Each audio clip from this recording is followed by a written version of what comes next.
Економската криза која што ќе следи по здравствената, според експерти, тај дословно да кажам, меѓутоа самите граѓани кои што стравуваат за тоа како ќе го поминат животот по здравствената криза, зафатени од економската.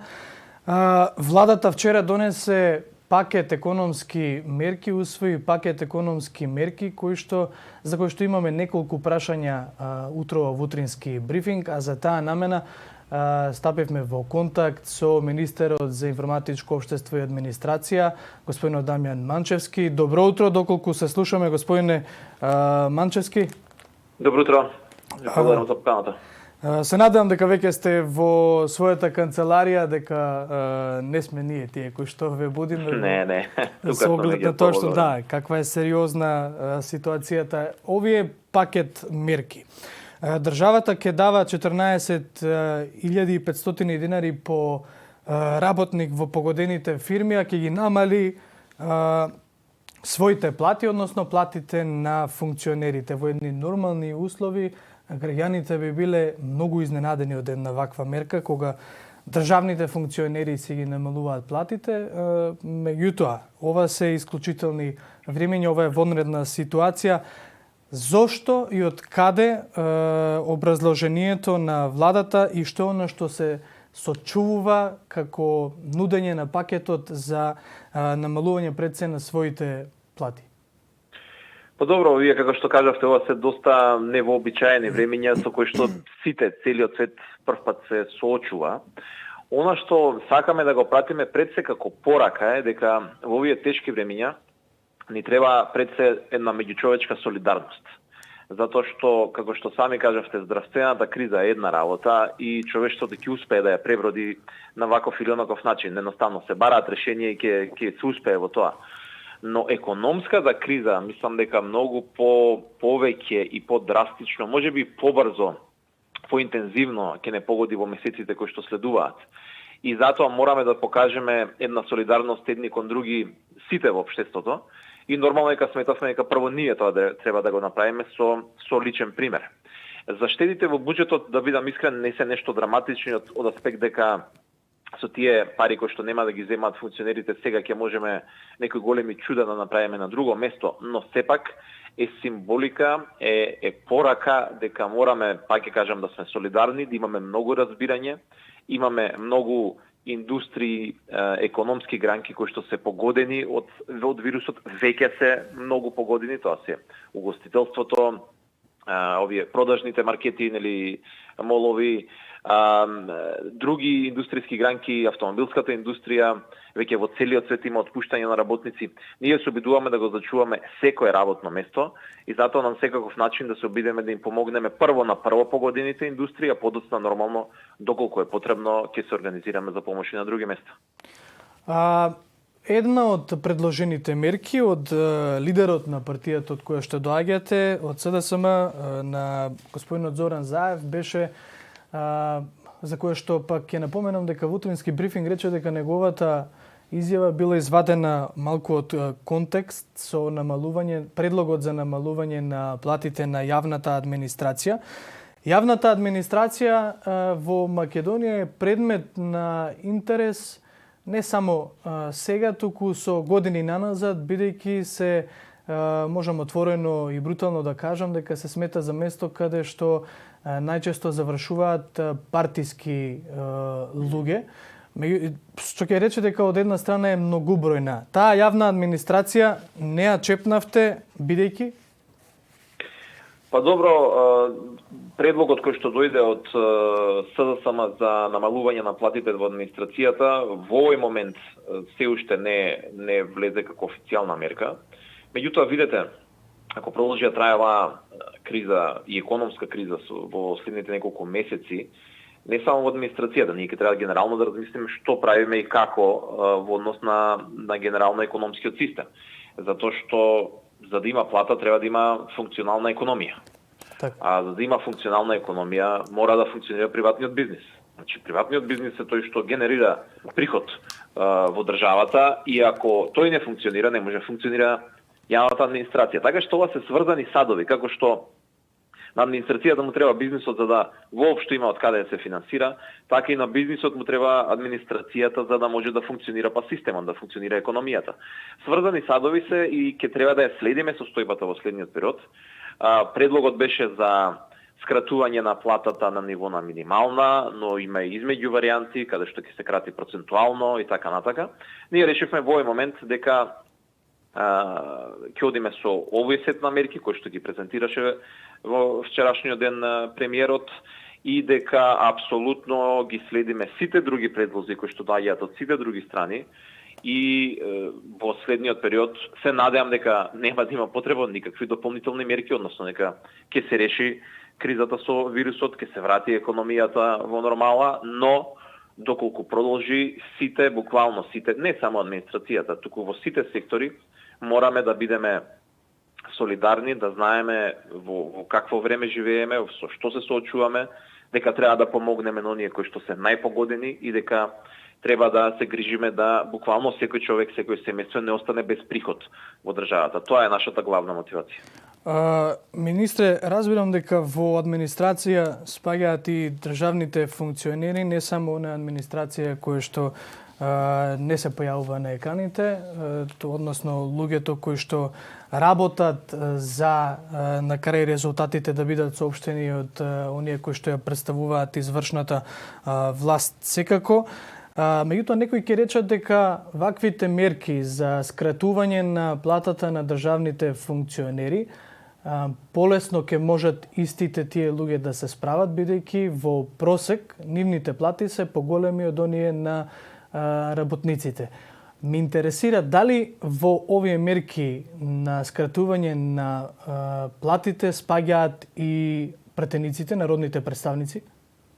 Да, и тие се опфатени со оваа мерка. Буквално сите избрани именувани функционери на централно и локално ниво, тука се и регулаторите, едноставно сите народ, да кажам, функционери.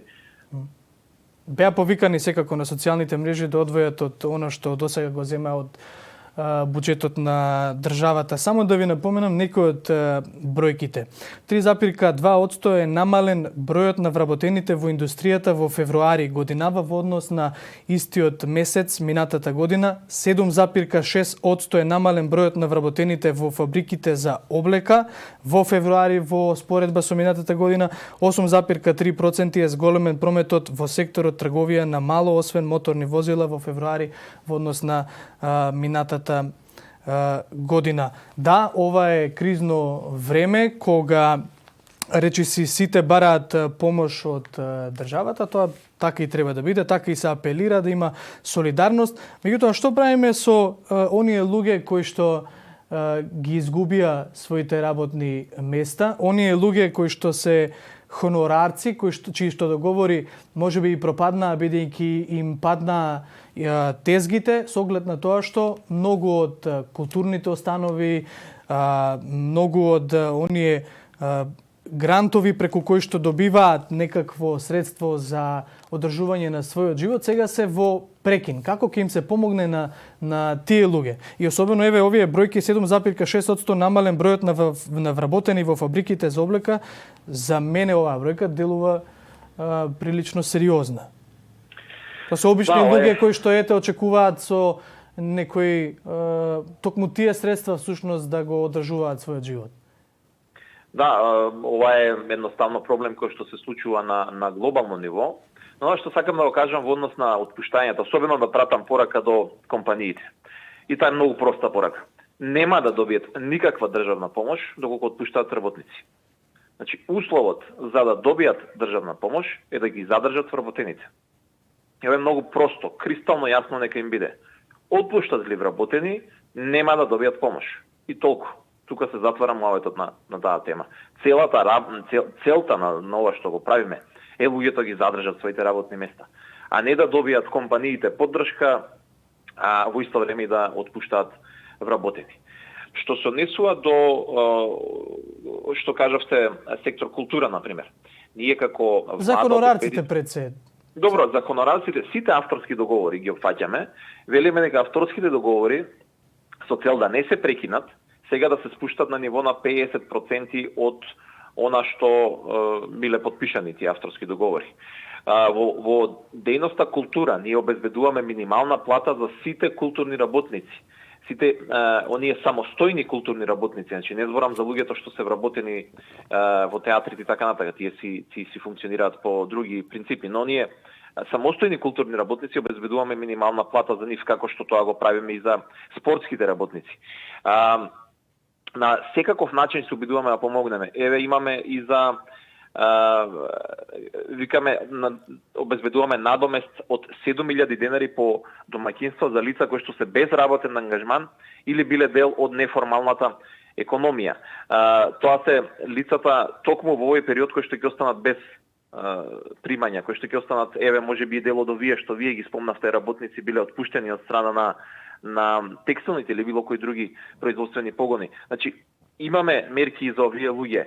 Наоѓаме начини како да им обезбедиме минимум некаков приход во овој период, како што сите ќе мора да се снајдеме и тие да се снајдат да не останат без никаков приход. Има во пакетот мерки, буквално мислам за секоја категорија на граѓани некоја Америка што ги опфаќа. Нормално не ги имаме опфатено сите компании, сите индустријски гранки. Се фокусиравме онаму каде што прво се почувствува кризата, каде што први се на удар компаниите и пак ќе кажам, се надевам дека нема да има потреба од понатамошни пакети, но ќе видиме доколку е потребно, нормално и за тоа сме подготвени. Да, глобално, не само во Македонија, одлуки буквално се носат за помалку од 24 часа, што е резултат на борбата против COVID-19. Ние ги слушаме овие информации за донесените мерки, меѓутоа како луѓето, еве да им објасниме попластично, може да дојдат до тие пари? Како ќе доаѓаат? Сигурно нема некој да им се јави преку телефон и да им каже дојдете ве чекаат 7.000 или 14.000 денари на шалтер во агенција за вработување. Ќе бидат јавно објавени процедурите. Она што треба да е важно да знаат граѓаните е дека нема да е ништо комплицирано. Значи, нема да се бараат големи купишта на документи. Ќе гледаме што е можно повеќе, како и сега генерално што се преориентираме да биде кој може да се снајде и електронски да се праќаат дел од документите. Значи, многу просто ќе биде, многу едноставно ќе обезбедиме брз влез во системот за социјална заштита, би го рекол овде. Тоа се луѓе кои што станале без работа и немаат приходи. Сметаме дека околу 20.000 нови домаќинства ќе треба да ги офатиме со овие нови мерки за социјална заштита и околу 30.000 од постоечките веќе корисници, така што прилично е голем опфатот, обезбедени се средства за ова и граѓаните треба да бидат спокојни дека што и да им се случи, навистина има една заштитна мрежа која што ги чека, која што ќе им обезбеди минимум приход за да можат да се обезбедат во следниот период. Нема да се комплицирани, ќе бидат јавни и транспарентно објавени сите постапки од страна на надлежните соодветни институции. Имаме голем број на мерки во сетот на мерки и различна институција надлежна за некоја друга мерка, така што поединечно ќе се објавуваат. Господине министер, нема уште многу да ве држам, имам уште едно прашање за да го заокружиме овој разговор. Имено на големо се зборува, барем во побогатите земји, во поразвиените земји, дека најбогатите треба да го преземат товарот за оваа економска криза која што ќе не здеси. Да, и лидерот на СДСМ Зоран Заев овде во утрински брифинг апелираше на истото, меѓутоа се разгледува ли некаква мерка, некаква можност внатре во владата, бидејќи вие активно учествувате на седниците на влада, да со, ајде да бидам повторно брутален, со указ може да им се посочи на најбогатите да бидат најодговорни во ова време и да не се држиме само до она општествена одговорност самите да донираат колку сакаат.